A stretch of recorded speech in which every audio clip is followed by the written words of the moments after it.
Halo penonton Cakra TV, balik lagi sama gue, Gracia dan rekan gue, Sini Florencin, kembali lagi di program Kupas Berita. Seperti biasa, acara Kupas Berita ini ngebahas berita-berita yang lagi heboh nih. Kita bakal pilih berita yang menarik dan kita bahas bareng-bareng. Kalian juga bisa nimbrung di komentar di bawah ya. Oke, kita langsung masuk aja ke beritanya nih, Gra. Jadi lagi viral banget di media sosial soal jadi ada seorang wanita nih yang dia nenggelemin bayinya sendiri ke dalam ember yang penuh air gitu. Nah, kejadiannya ini terekam di sebuah video yang durasinya kurang lebih 40 detik lah ya. Nah, yang bikin sedih itu ibunya yang ngerekam sendiri, Gra. Aduh. Jadi si ibu ini yang kayak masukin bayinya nih ke dalam ember. Jadi kayak, halo guys, kita berenang, gitu.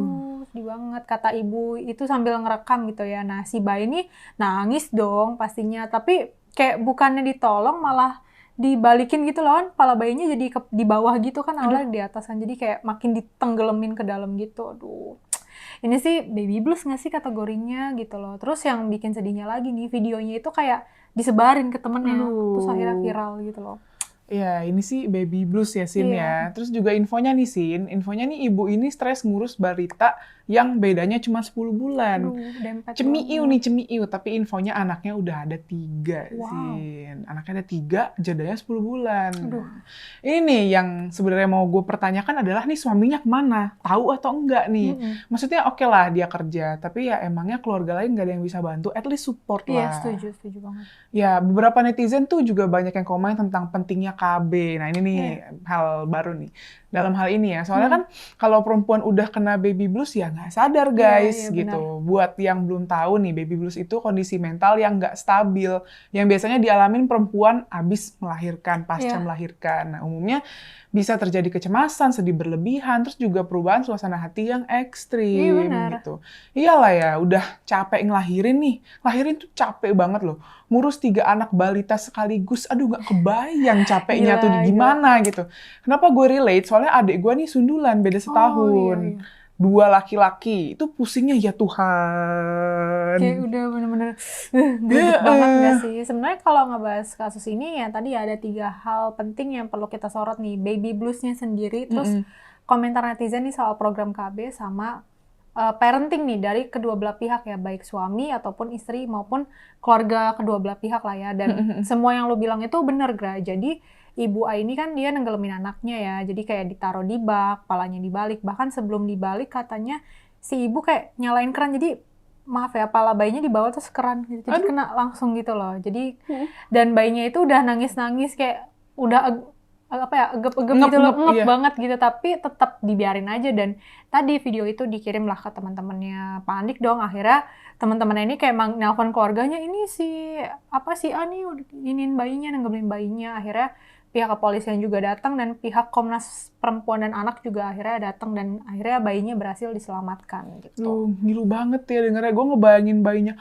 gitu kan, kayak ya yang gue bilang tadi, selama ya selain si A ini nggak sadar nih, si cewek ini, si ibu ini nggak sadar ngelakuin aksi itu karena baby blues, ternyata si ibu ini juga stres ngurus anaknya 3 sendirian. Yang tadi gue bilang ya yang paling gede baru umur 4 tahun, 4 tahun aja masih kis-kis kan, terus yang kedua 3 tahun, nah yang terakhir 3 bulan.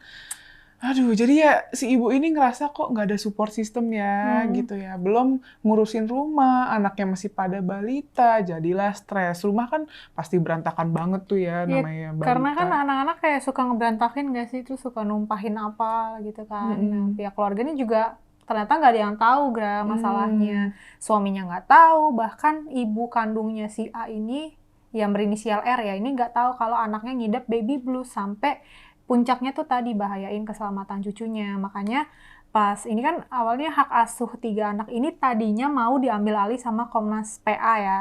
Cuma Ibu R ini dan keluarganya kayak ngerasa, oh kita masih bisa urus kok, jadi saya aja yang urus gitu. Jadi masih diambil alih sama si neneknya ini nih gitu. Tapi kabarnya juga pihak Polres Jakarta Selatan nih masih nyelidikin kasus ini juga dan nyari tahu benar nggak sih ada indikasi baby blues syndrome atau juga dia ngirim ibu ini ke rumah sakit Polri buat observasi kejiwaan. Jadi ya mau dibuktiin nih bener apa enggaknya nih gitu. Dan masuk nggak sih ke unsur pidana itu masih diselidikin lah sama mereka gitu. Nah, dampak baby blues ini ternyata puncaknya bisa separah itu loh guys. Sampai menyebabkan kematian gitu ya. Aduh, Memang iya, tadi iya, yang lo iya. bilang sih 80% sebenarnya baby blues itu emang dialami seorang ibu ya pasca melahirkan. Tapi ada juga loh yang ngalamin nih pas kayak mungkin pas melahirkan dia mengalami, tapi udah ketika bayinya udah berjalan berapa bulan, misal entah 2-3 bulan ya tetap ngalamin juga gitu.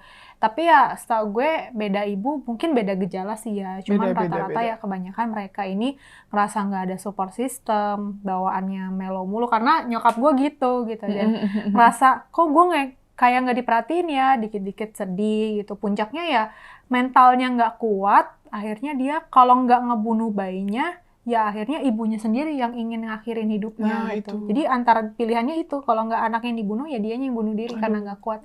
Tapi ya secara nggak sadar gitu, kalau ngelihat bayi itu tuh bawaannya kayak benci gitu, kesel, marah gitu. Jadi ya salah satu tanda-tanda baby blues ya itu.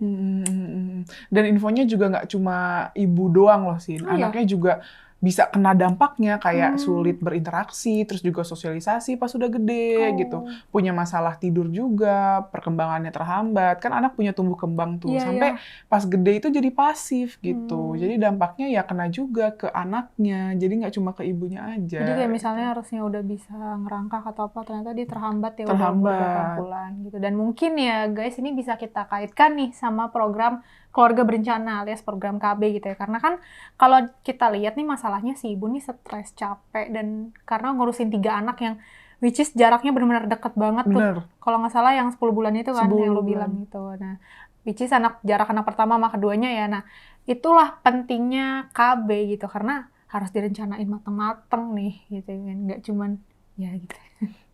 Mungkin emang banyak yang nganggep yang kayak anak nih banyak rejeki gitu ya. Tapi ya selagi kalian masih bisa bertanggung jawab, memberikan kasih sayang, terus juga mampu nyukupin kebutuhan anak-anak kalian ya that's okay gitu. Tapi kalau semisal anak banyak dan jaraknya tuh sedekat itu, please deh perhatiin mental ibunya juga. Jangan yang kayak wah, ngapain pakai KB? Nggak boleh. Kan ada yang kayak gitu. Ngapain nggak pakai KB? Haram. Tapi jaraknya terlalu deket itu kan juga nggak bagus. Dan gitu. kalau misalnya suaminya nggak ikut berperan dalam tumbuh kembang anak, ngapain juga gitu loh. Bener banget. Ini juga relate nggak sih sama pentingnya parenting nih? Kayaknya ya maaf ya, mungkin ini nggak semua suami ya. Mungkin ada beberapa kasarnya para suami jangan nanam benih aja nggak sih?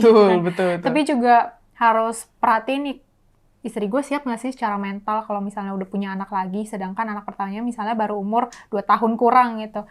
Siap nggak sih kalau jarak anaknya tuh cuman 1 atau 2 tahun doang gitu, karena nggak banyak loh anak yang mentalnya nih udah siap jadi kakak gitu. Takutnya pas adiknya lahir, kakaknya masih umur 2 tahun kurang, anaknya tantrum. Kadang misalnya di umur-umur segitu masih butuh perhatian orang tua. Jadi kayak takut ngelukain adiknya gitu. Kok ini gara-gara lu perhatian orang tua gue ke gue ini. Jadi ya dilukain. Itu related banget sama adik gue. Ya jadi kan? dia kan baru umur berapa tahun ya setahunan lah ya udah ada adiknya. Dan dia nih kayak belum siap jadi kakak, jadinya berpengaruh sama tumbuh kembangnya dia. Jadi menurun perkembangannya. Karena dia tuh masih butuh perhatian, tapi muncul adiknya lagi nih. Yang masih kecil dan ya butuh perhatian juga gitu. Bener banget. Makanya buat pasangan penting banget ini buat ngerencanain nggak cuma berapa anak, tapi jarak lahirnya itu loh. Ya, itu program KB, keluarga berencana gitu. Jadi yuk buat pasangan saling support dalam memantau tumbuh kembang anak. Apalagi buat para suami sama keluarga istrinya nih yang baru melahirkan gitu. Coba disupport gitu keluarga nih kan. Pernikahan kan antara 2 keluarga kan, bukan cuma 2 pala jadi satu gitu. Didampingin terus biar mereka ini ngerasa ada partner yang bener-bener care gitu sama mereka. Karena ya tadi kan tanda-tanda baby blues itu ngerasa nggak diperhatiin. Coba deh diperhatiin, disupport gitu, setuju. Terus juga mungkin ini pesan juga nih buat pasangan yang mau punya anak, mungkin buat lebih banyak belajar tuh ya soal ilmu parenting, gimana sih cara menjaga tumbuh kembang anak. Dan buat pasangan yang udah punya anak, yuk tadi tuh yang lu bilang saling kerjasama, jangan cuma istrinya aja yang stres ngurusin anak, para suami juga harus turut membantu. Jadi 2 pala lah buat menjaga kan anak berdua kan, bukan anak sendiri gitu.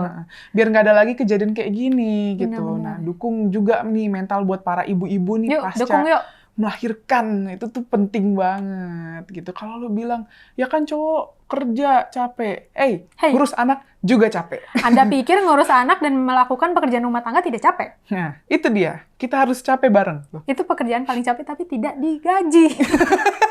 Bener nggak?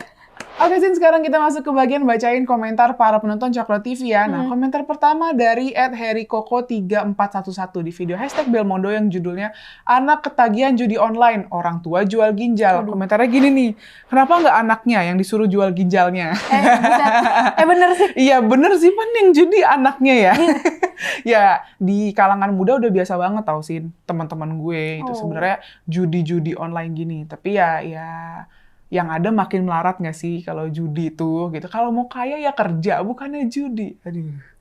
Sekarang intinya, kalau lu nggak bisa bahagiain orang tua lu jangan bikin ngerepotin. sengsara orang tua lu. Jangan bikin sengsara.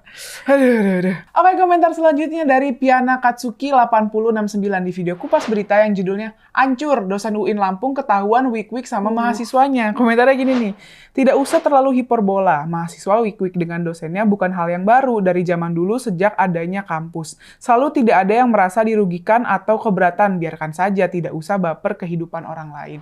Sebenarnya bukan baper. Masalahnya ini viral, cuy. Kalau misalnya nggak viral ya udah jadi ranah private aja ya. Tapi emang banyak TMI-nya sih.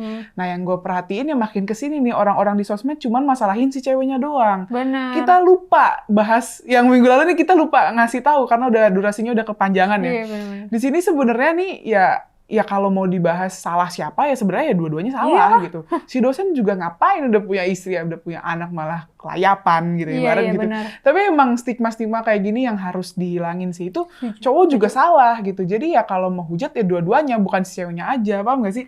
Iya, yang gue lihat tuh TikTok tuh yang dihina ceweknya doang yang gitu. didoxing ceweknya doang, padahal maksudnya kan yang ngajakin si cewek ini ke rumah ya dosennya kan, bukan ceweknya yang mau gitu. Jadi ya kalau emang ini kan salah berdua, bukan salah sendiri doang. Kita nggak ngebela cewek, cuman memang kalau kalian pun mau mengkritik atau hina ya dua-duanya nggak sih, biar adil gitu. Iya, dua-duanya. Makanya kadang tuh gue kesel sama misalkan si cowok nih udah punya pasangan terus selingkuh nih. Terus selingkuhannya gebuk-gebukan nama istri sahnya. Ini salahnya nih cowoknya ini. Nih, cowoknya ini nih. Yang salah ini. Harusnya urusannya nih sama si cowoknya ini. Minta gitu. diteplak dia. Aduh. Oke, mungkin itu aja beberapa komentar menarik yang ada di channel Coklat TV. Jangan lupa like, comment, subscribe channel ini. Stay tune terus di program kita di Kupas Berita. Tunggu. Jangan lupa dong nyalain notifikasinya supaya kalian gak ketinggalan video-video Kupas Berita di channelnya Coklat TV, guys. Bye-bye.